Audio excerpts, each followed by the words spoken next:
Well, good morning, good afternoon, or good evening, wherever you may happen to be in the world. Welcome to the IAG Live Streaming Show. It's Friday, the 12th of September, 2025, and the whole IAG team, myself included, are thoroughly exhausted. We have just finished the IAG Expo at Newport World Resorts in the Philippines, in Manila. It's been an absolutely fantastic week. We'll be talking about that on the show.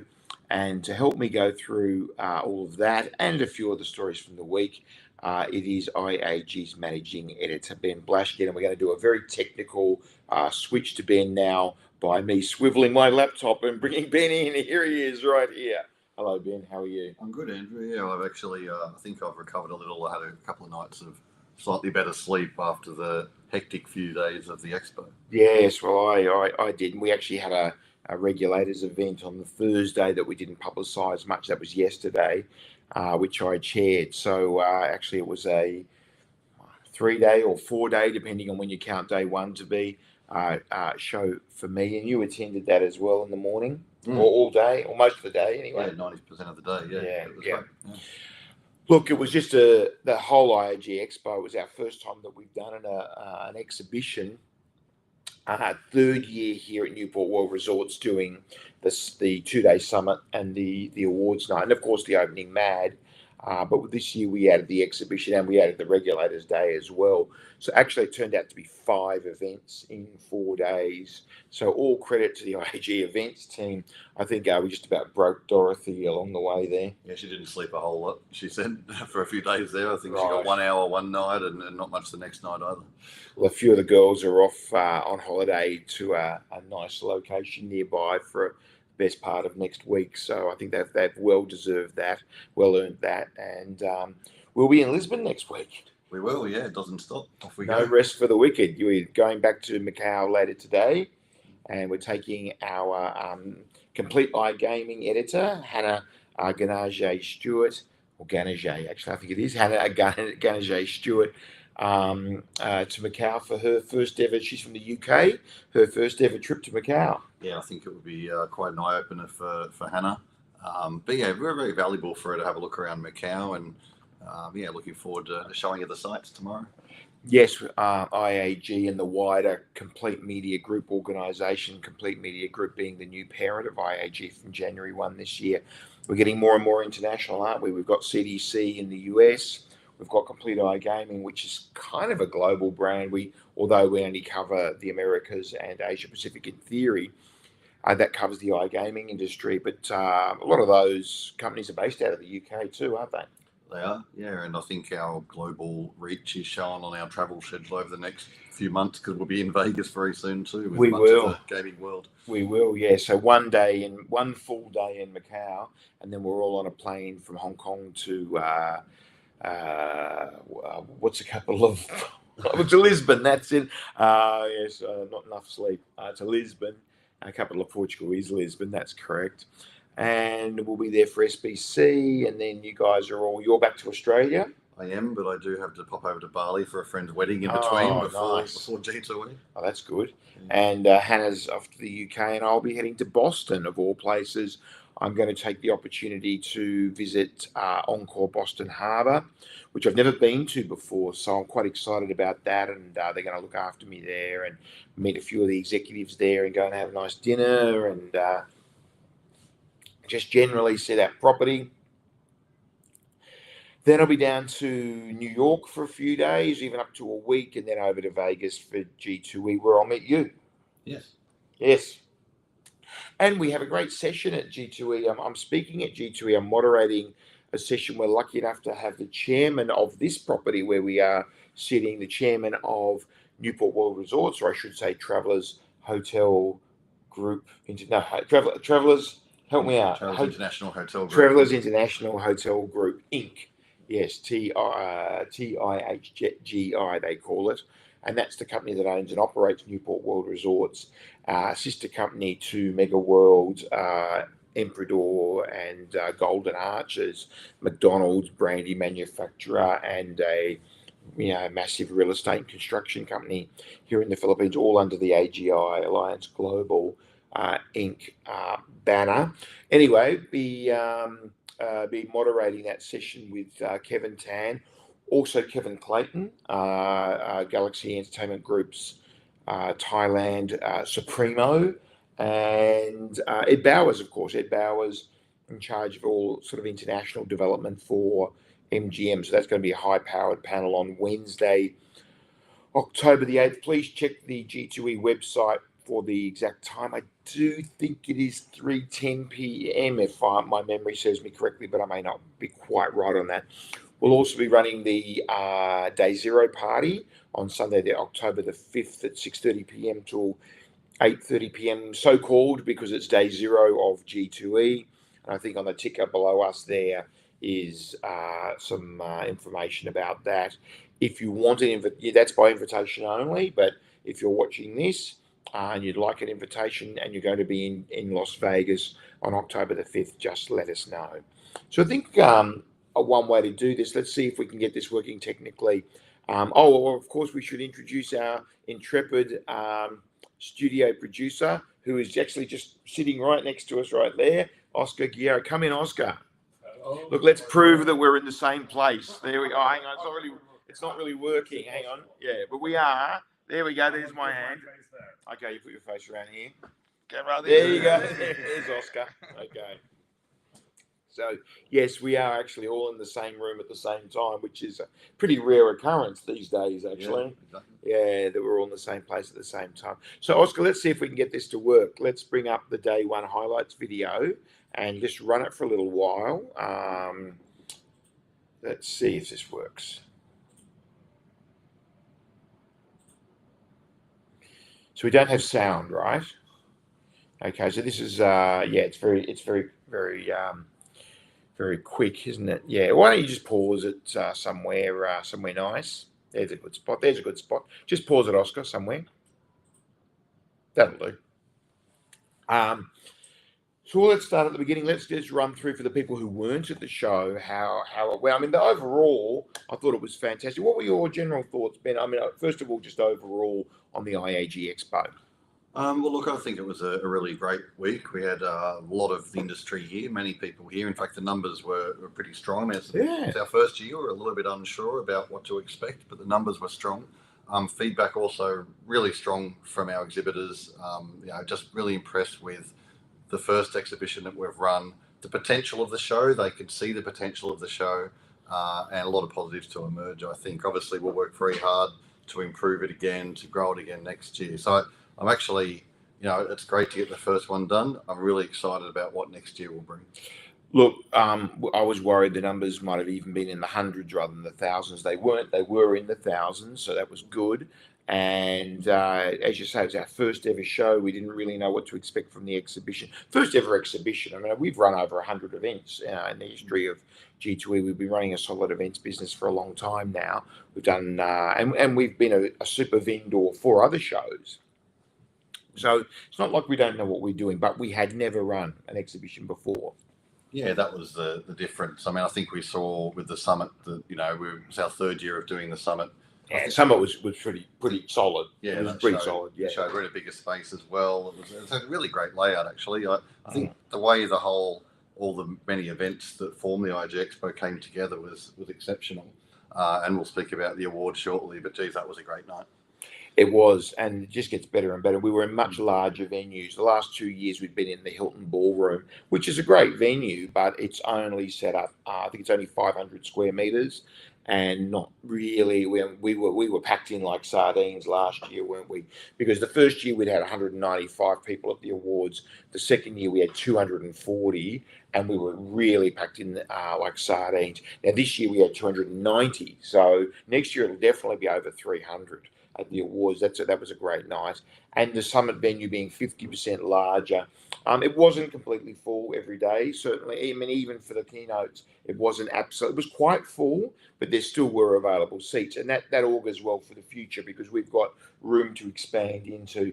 And we didn't mess around and just set up some of the room. We set the whole room up, so people can see how big it can be eventually.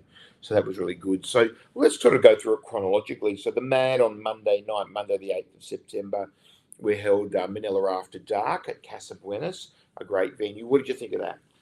Brilliant night. I think we've got to think about capacity there as well because we're really squeezed in. That's a decent sized venue too, but I mean that's such a popular event. Everybody comes along. I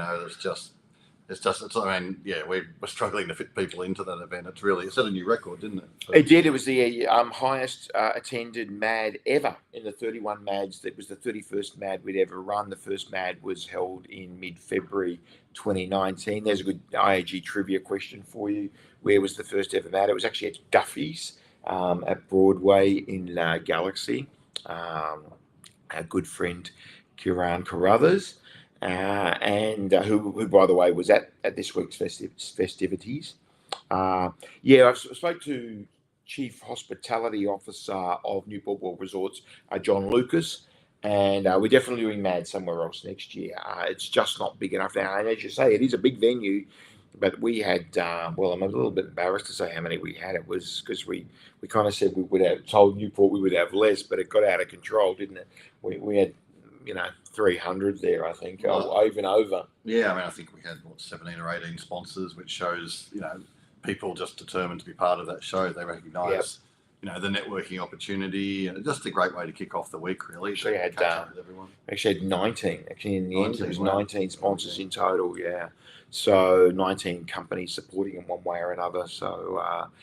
There were a lot of people there. So that was a great way to kick it off, and it's obviously a social night. It's very casual and relaxed and informal. A lot of people there. I mean, all the right people were there, weren't they? I mean, I don't want to start naming too many names, but a lot of people said to me, a lot of suppliers said to me, gee, you've got a good turnout, not just in numbers, but in having all the people that we want to see here. Yeah. So then we all trundled off to bed to get as much sleep as we could before the next morning. And then the next morning, we got underway pretty early at the Marriott Grand Ballroom. The opening ceremony, Oscar, maybe flip forward a little bit. Do we have any opening ceremony footage in here? We must have somewhere, or flick forward or backwards or wherever we need to go to get some opening ceremony footage. There's a little, that looks like it. Yeah, let's play that. Maybe let that run for a bit. Yeah, there's the opening ceremony, and yours truly speaking at that. Oh, that's in the summit later on. But where's the moment of the confetti going off? I think it's here. Oh, there we go. There's part of the opening ceremony. We had there you go, cutting the ribbon with those giant scissors. Remember those huge scissors? The chairman enjoyed that. Yeah, he did. There we go. Maybe just pause it there. Or just go back to where the opening. Oh, there's the chairman at the golf.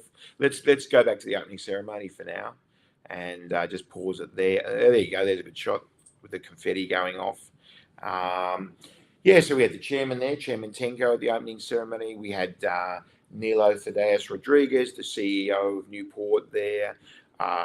Lloyd Jamie Dorbian from Light and Wonder.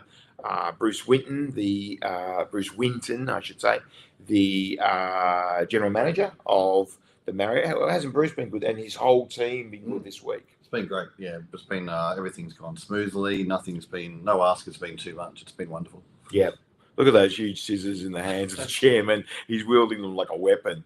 So I think that's going to be a feature of the IAG exhibition each year moving forward, those giant scissors, purple-handled scissors to match the purple of the show.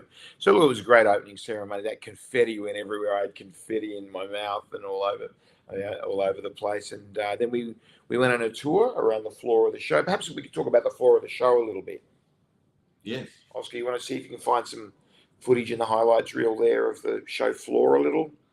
Yeah, one of the comments that we got from people about the show was that it had a bit of a buzz about it, had a bit of a vibe about didn't it? It had a good atmosphere. Yeah, and we had a few little surprises for people around the show floor to keep them entertained during the day and break up their days, a bit of golf. Yeah, go back to the chairman putting on the golf. The poor chairman, we put him in an awkward position. We've learned for next year that golf needs a lawn mower. I mean, look how rough it is in the speed bump there. I think there were only two holes in one in the whole exhibition. And we also had maybe just pause it on the show floor somewhere, Oscar. We had a great stand in Newport. Didn't Newport have a good stand with the shoe shine service, the massage, and the whiskey library? Maybe talk about that a little bit. Yeah, really beautifully set up stand for Newport World Resorts with various services for guests. So I had my shoes shine. They were a bit scuffed, so I got them done. Everybody was walking around with shiny shoes, weren't they? They were. And I did mine sort of right at the end of day 2. So they bought me a whiskey, which I think I'd earned by then. And sat down, had the shoes shined, and I was sitting next to Michael Johansson. He was getting his shined on the seat next to me, so I had a nice chat. And it was really quite fun. It was a great little vibe there. Is it shined or shone?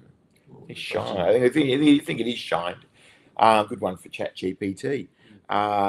Speaking of which, that's a good segue into the summit, because Corey did that great session on ChatGPT, and I think that was a session that a lot of people were this might have seemed out of place, but actually a lot of people were saying, "Wow, that was fantastic." Yeah, really good session. So Corey, our COO and CTT, CTO and COO. It's been a long week, folks. Various letters, and also publisher of it, CDC, of course. So Corey gave a sort of a 30-minute presentation, sort of showing some of the ins and the outs and the hidden tricks of ChatGPT that really people good. not be aware of. Yeah, absolutely. Just things I didn't realise about ChatGPT that I'm going to definitely, when I've got a bit of time to play with it, give a bit of a whirl. Well, he sort of showed how to use it as a tool, but not lose your own voice, not lose your own, not just not get lazy, but use it genuinely as a tool to enhance your own productivity rather than using it as a cheat.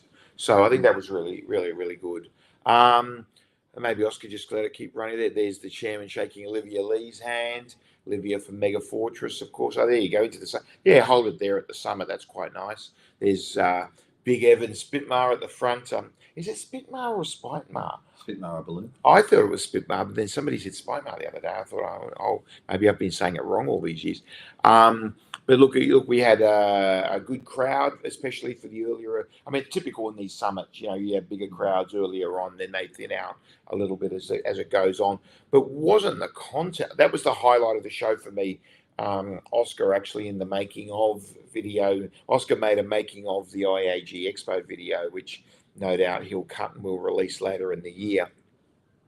And one of the questions he asked me was, what was the highlight of the whole thing for you? And I said, well, I mean, there were lots of highlights, but I said the quality of the summit was out of control. You know what Michael Johansson said to me?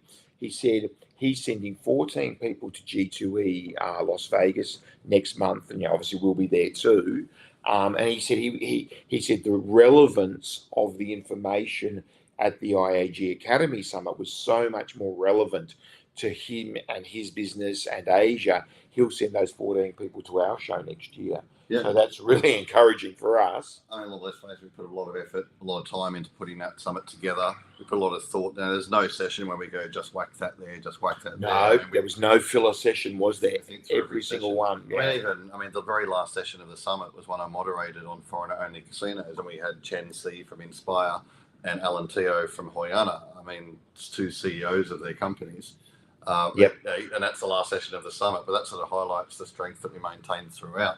Not to blow our own horn, but I mean, I really enjoyed moderating those panels. I found them extremely educational, not because of you and me, but because of the quality of the person we had speaking. Yeah, I mean, you and I, we just asked the questions. You know, they gave the answers. I mean, a couple that just really, I mean, they all stood out for me. Every single one was high quality, but a couple that really stood out for me. I really enjoyed the At the Bar with Joey and Paul Heritakis. Joey Cruz from HBA. He's a partner of HBA Architects.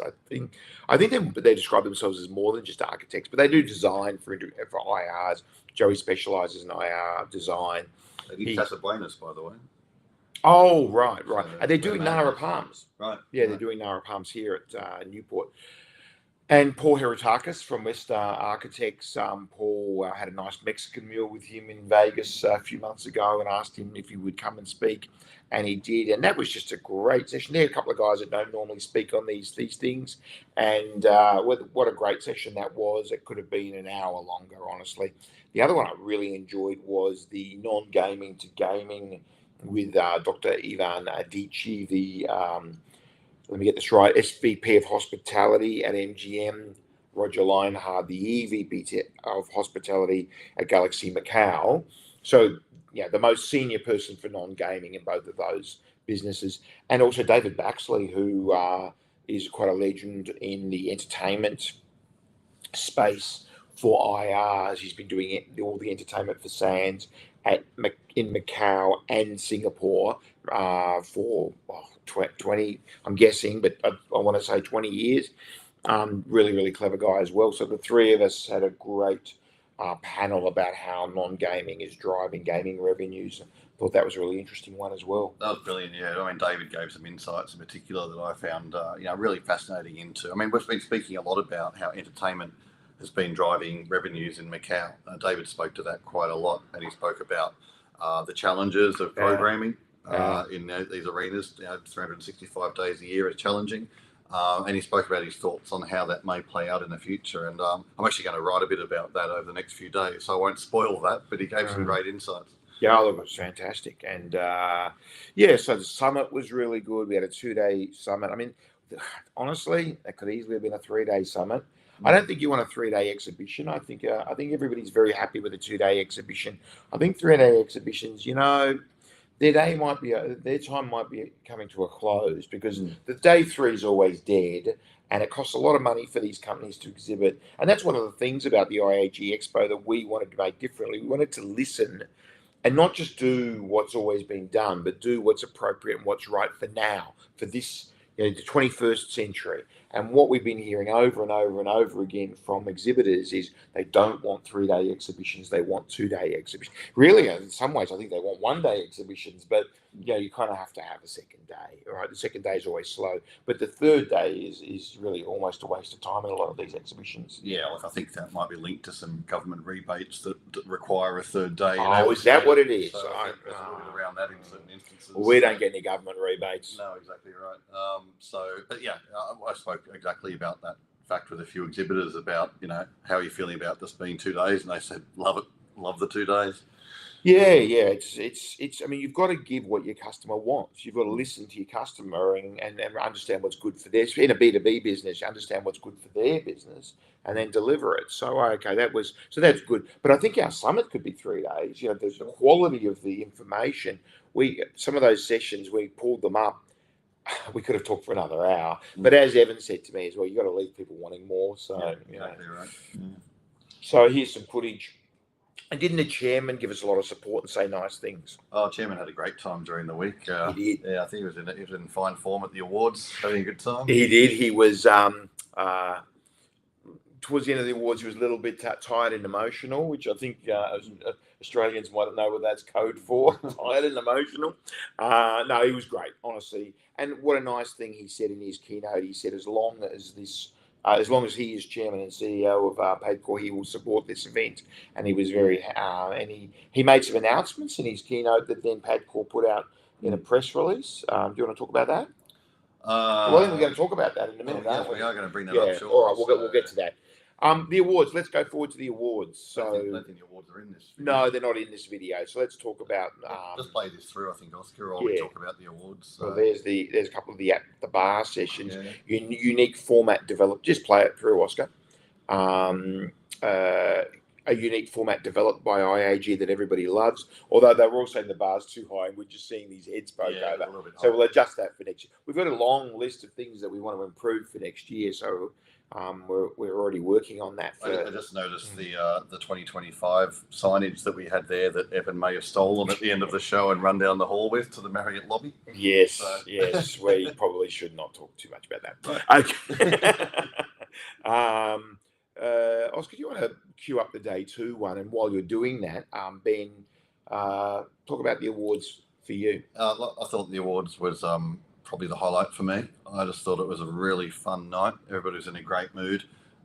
It's one of those things where we have a genuine awards. We have 100 judges who select the awards, so there's no awards. We don't give them out to sponsors or exhibitors. So inevitably that means that a couple of people you would love to see win an award do not win an award. It's happened before. It happened again. But that's out of our control. Someone said to me that just proves that it's a genuine awards, which it is, nominated by the judges. So, but we also saw some first-time award winners as well, which is great. The most thing for me is that obviously at the end of our awards, we named 3 rising stars, we named 3 industry icons and an industry legend. Well, Kylie Rogers was one of our industry icons this year and received a tremendous reception when she was called out. Yeah. Really great atmosphere. Of course, that's the end of the night, so a few beverages had been consumed by the room. Yes. And then Dennis Andriacci was named as the industry legend, and the place erupted. What an atmosphere that was. It was absolutely amazing. It felt like being at a rugby league grand final or an English Premier League game. It was brilliant atmosphere. No, it was really, really good. And we've got the critical mass of people now to give the event some real energy. So if you're wondering if you're in Macau or you're in Singapore and you're wondering whether you should get yourself over to Manila next year for this event, you absolutely should. Mark your diary now. September 7th to the 9th, 2026. September 7th to 9, 2026. We already have the dates in place. And the deal is in place with Newport for many years to come. And we even have the dates on the website through to 2040, believe it or not. So we have a long-term commitment to the event. So look, the awards were absolutely fantastic.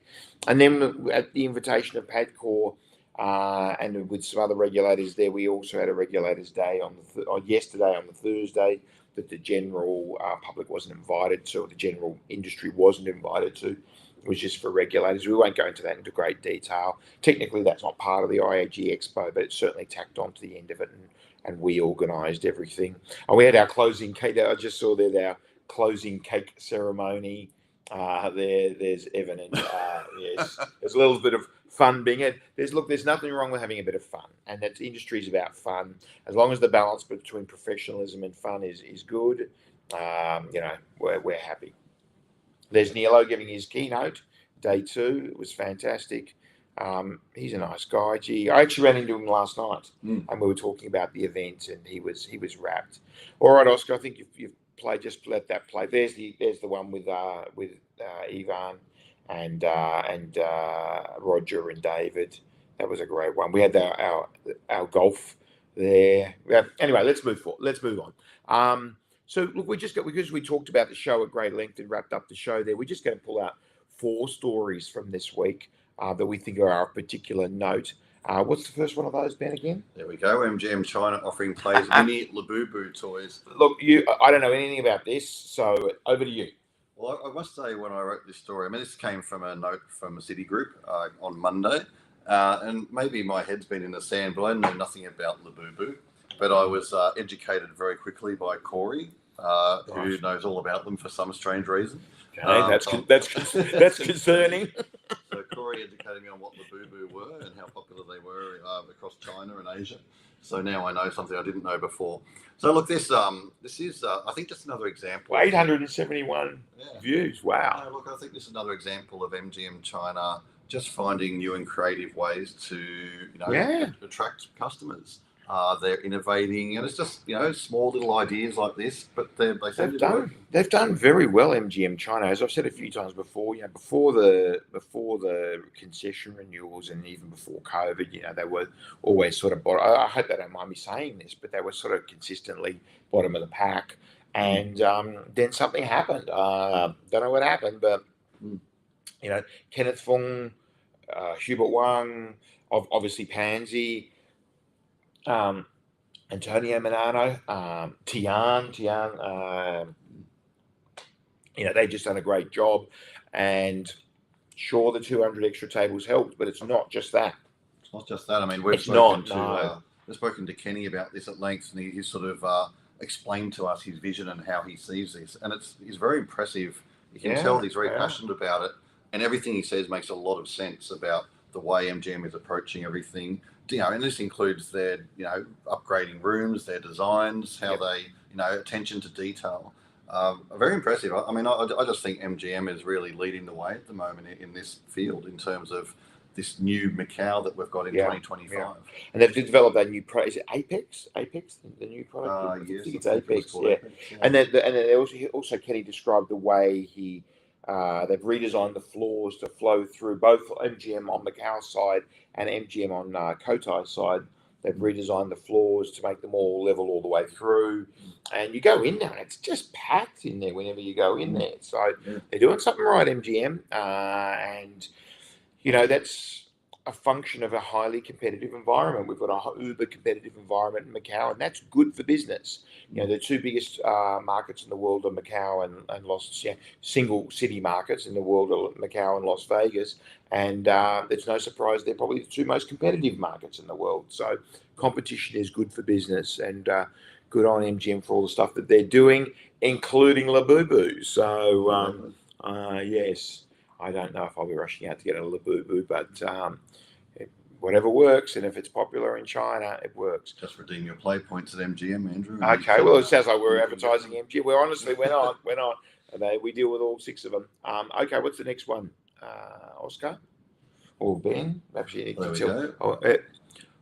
Over to you. PAG Call Chair Alejandro Tengco says eGames surge reflects broader consumer shift to online technologies which can't be halted by a ban. So this was really a theme that emerged repeatedly throughout the week. In fact, on Monday, we started, actually, Light & Wonder held an iGaming symposium here at Newport World Resorts, which we attended. And I spoke at. Yeah, which, I think that's actually the next story as we get onto that. Oh, is it?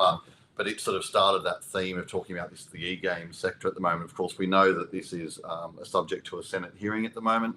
There are a handful of politicians looking to ban the sector altogether. I think there are a few more just looking for tighter regulations. So we heard from, Mr. Tengco, Chairman Tengco spoke about this.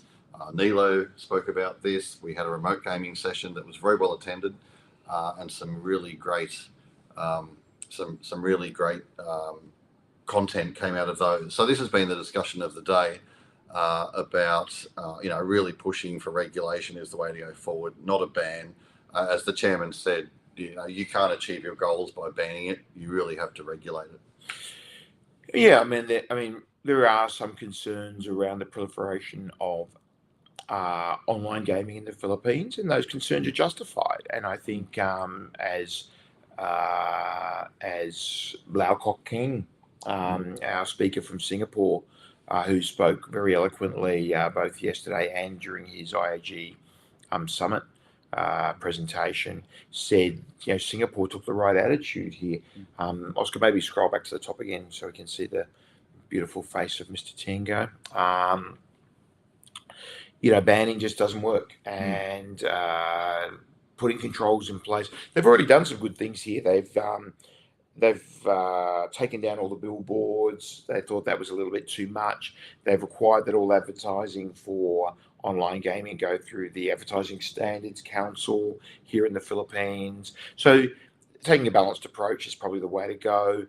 It's now more than just over 50% of the GGR. So that's quite incredible. And we learnt in the summit that has not come at the cost of GGR to the bricks and mortar properties. That has come at the cost of illegal operators. So now who was it? I think it was Evan was saying, the CEO of Casino Plus, and Casino Plus are a big player in this space, probably the biggest player in this space.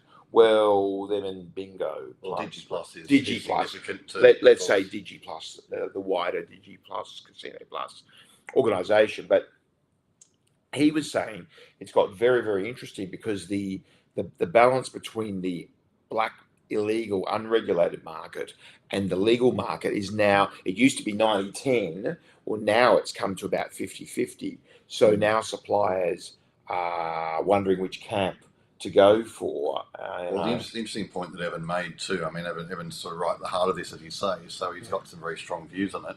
But we wrote about this, published yesterday, it was in Breakfast Briefing this morning, is that one of the things he's concerned about, and the licensed operators are concerned about, is this ban on linking through from Gcash and Maya. Well, they were the licensed operators. So the question they might be asking now is, why am I paying 40% fees for no advantages over the illegals? So that's probably one of the concerns going forward at the moment is, new restrictions and regulations being brought in, but are they a knee-jerk reaction? Have the consequences been properly thought through? Well, Paul Newsom spoke yesterday at the Regulators conference about over-regulation and overreach. And if you go too far, some of these regulations, if you over-regulate, you're almost doing effectively an effective ban, even though it may not actually be a ban, but to all intents and purposes, it may practically be a ban, and you send people to the illegal operators. So, look, a big topic of conversation in the Philippines at the moment. 2 billion was the GGR for the first half of this year. So the run rate of that online business is 4 billion a year, just in the Philippines. To put this in perspective, online gaming in Europe, I think Hannah was saying, was about 125 billion US a year. So I mean, imagine if Asia really did open up to iGaming across all of Asia. I think you'd have I don't think you'd have a similar number. I think you'd have a bigger number. I think you'd have a much bigger number. And imagine how much illegal online gaming must be going on right now across Asia. Very big number. All right, Oscar, let's move on to the next one.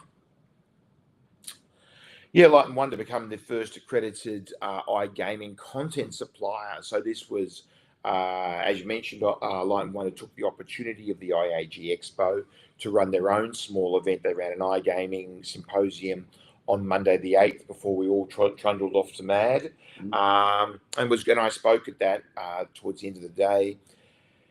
And they had, how many did they have, Light & Wonder, of their iGaming team here? About a dozen? Around about a dozen, just over a dozen perhaps, I think.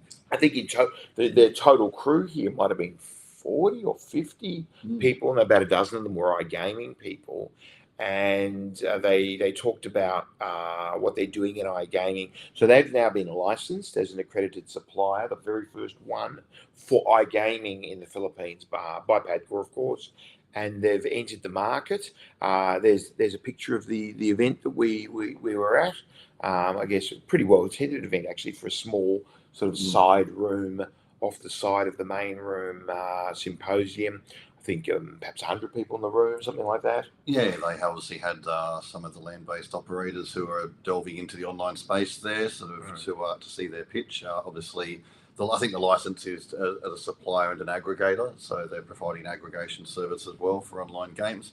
They're sort of launching into the market. I think they definitely did say they've done they've got an operator on board to be announced soon, and I think at least another couple in the wings. And this is interesting, the model that's going on in the Philippines at the moment. Of course, it's a blended, it's a mix between iGaming and bricks and mortar gaming, because to have an iGaming operation under this eGames or remote gaming rules, you've got to have a bricks and mortar operation as well. So that's why IAG is covering it, because it's really an extension of Solaire, Akada, Newport, even the Casino Plus operation. They've got Hotel Stolzenberg, haven't they, up in Clark, and New Star's doing it as well. Mr. Hahn's doing it up at Harm. They're all jumping on the bandwagon and doing it. And I think what we're seeing too at the moment is, maybe we can call this right now is phase 2 of the online surge, because phase 1 was that remote gaming on premises slot machine being filmed on a camera, table being filmed. Now we're into the, starting to see this growth in RNG. You might call it traditional iGaming sort of RNG slot online. So this is the phase that we're seeing the huge growth in much more recently, following on from that remote gaming model that sort of started all of this a few years back. And interestingly, you're going into these casinos now and you're seeing a Casino Plus branded space in the gaming floor. No doubt here down at Newport World Resorts downstairs, when you first walk into the floor, off near where the Marriott is, the cage is there on the left.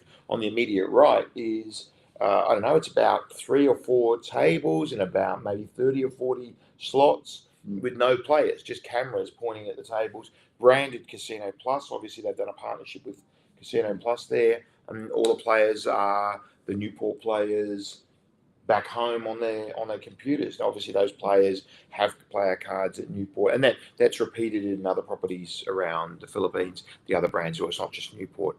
All right, Oscar, I think we've got one more to talk about. Yes, I better do this one. This is interesting. This is very interesting. Wynn said to have set aside plot for possible second IR alongside the existing IR. So, Ben, let's start with you. Where did you get this story? This is from one of the local media outlets in the UAE, the Arabian. Is it Arabian Business? No, Arabian Gulf. Yeah, I can't recall. It's in the story somewhere. I'll scroll down. We should have a look in there. Yeah, Arabian Gulf Business Insight. There we go. So looked at some documents that had been filed by Wynn and delved deeply into them and found that there was a couple of plots of land in Ras Al Khaimah on El Marjan Island that Wynn also owns. Wynn announced that it had acquired more land on the island last year, but didn't specify what that land was for. And why do we think it's for a possible second IR? I think in the story it's basically listed as second IR plot. So right. And then obviously this outlet reached out to Wynn, and Michael Weaver at Wynn said, "Look, we haven't made any decision on what to do moving forward. No decision will be made until phase 1 opens, 2027." But I think it just says that the option is there for Wynn to do so. Look, when I was in the UAE earlier this year, and I'll definitely be going again next year, because it's super interesting what's going on there, and that could lead to a wider Middle East expansion of integrated resorts and gaming. When I was there, I heard rumours that each Emirate would have not one but 2.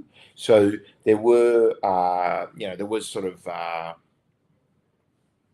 the word on the street was that each Emirate was going to get 1 integrated resort, or at least have the option to have 1, and then it was their decision. So Sharjah is probably the most religious of the 7 Emirates in the United Arab Emirates, and pretty much universally thought that, well, there won't be one in Sharjah. There probably will eventually be one in Abu Dhabi. There'll be one in Dubai. Obviously, there's going to be one in Ras Al Khaimah. We're already building it. And then there's the other 3 Emirates. Then there's Sharjah. Let's say no for that one. And then there's the other 3 Emirates that are sort of centered on the east coast, actually on the other side of the water. Probably too small. So sort of three main ones to think about it: an Abu Dhabi one, a Dubai one, and a Ras Al Khaimah one. Now, I did hear rumours that it's not going to be 1 but 2, and who knows, 2 could become 3 and 3 could become 4. But it's interesting because if that rumour is true, and it's just a rumour, we don't really pay too much attention to rumours at IAG, but I did hear it, and if that's true, then this could well be Wynn trying to corner up that second one so that they don't have somebody right on their doorstep competing with them, maybe. And I'm just speculating here. We'd have to talk to our friends at Wynn about that. And I'm sure I'll be seeing our friends at Wynn. Well, I'm in Las Vegas during G2E next month, and I'm sure they won't tell me and nor should they. I perfectly respect their right not to say anything. They're focused on their current integrated resort, as they should be, and and why would you make a commercial decision before you need to? Why would you commit to something when you don't need to just yet? But it is super interesting to know that they've got that second space. So does that mean we're looking at 2 in Ras Al Khaimah, 2 in Abu Dhabi, 2 in Dubai. Right. So, oh, geez, 6 instead of 3. Where have we heard that before? Ah, yes. Yes. Maybe there'll be some sub-concessions. Sub-concessions like in Macau. But that would be interesting because when you go to Dubai, there are multiple obvious candidates. One obvious candidate is, the Palms Royal. I had dinner there with Olivia Bernard one Sunday night there at Milosh. Man, what a beautiful property that is. Unbelievable. It's the only building, as I always say to people, it's the only building in the world I've ever been to that feels like an integrated resort but doesn't have a casino in it. You walk past all the luxury goods. Businesses are open at 3 o'clock in the morning. I think they do something crazy like, I don't want to say the number, but many, many, many hundreds of covers a night at Milosh. They've got the dancing water like Bellagio. I mean, it really does feel, you walk through and you go, where's the casino? I feel like an IR. But MGM is also building there, of course. I saw their building. It's going to be magnificent, as all new properties are in the UAE. So let's see. Very, very interesting. I will ask our friends at Wynn. It would be remiss of me not to ask, but I would be very surprised if they're prepared to reveal anything at this stage. But super interesting and a good story for you to get, Ben. Yeah, thank you. All right. I think that's it. That's a very long. Oh my God, we've gone 45 minutes. But it was like we talked. There was a lot to talk about the show. Save the date for next year, 7th to the 9th of September 2026. It's going to be bigger and better. The IAG Expo, it's on the calendar now, and it's going to be every year. And we're going to work very, very hard at improving that for next year and growing that and making that bigger. And see you in Lisbon if you're going to be in Lisbon. If you're going to be in G2E, see you at G2E in Las Vegas in October. Have a great weekend. I think it's bye from Oscar sitting over there. He's waving. It's bye from Ben. It's bye from me. Have a great time and see you next week. Keep reading IAG Breakfast Briefing. Bye for now.